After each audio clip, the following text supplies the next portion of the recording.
जननी जन्मभूमीश्च स्वर्गादपि गरीयसी।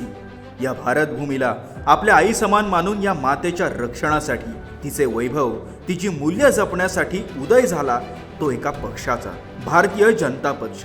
आज याच पक्षाचा स्थापना दिवस। राष्ट्रप्रथम हा विचार घेऊन आदरणीय डॉक्टर श्यामाप्रसाद मुखर्जींच्या नेतृत्वात या पक्षाची बीजे रोवली गेली आणि या जगातला सर्वात मोठा पक्ष म्हणून भाजप ओळखला जातोय।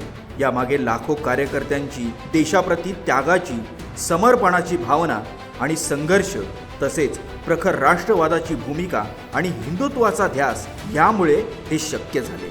दीनदयाळजी उपाध्याय यांनी दिलेला अंत्योदयाचा मंत्र घेऊन समाजाच्या शेवटच्या व्यक्तीपर्यंत विकास पोहोचवणे हेच प्रत्येक भाजप कार्यकर्त्याचे उद्दिष्ट आहे।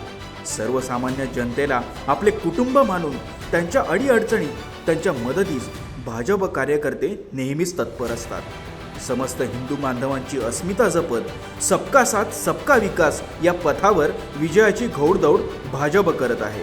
गेल्या 10 वर्षात पंतप्रधान नरेंद्र मोदींच्या नेतृत्वात देशात झालेला आमूलाग्र बदल आपण पाहिला आहे।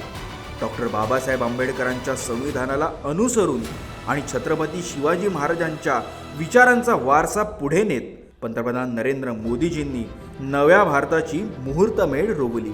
150 वर्षांच्या गुलामगिरीतून मुक्त झाल्यावर प्रत्येक भारतीयाच्या मनात राष्ट्रहित प्रथम ही भावना जागृत करून हिंदुत्वाचा विचार घेऊन लाखो भाजप कार्यकर्ते देशभरात कार्यरत आहेत।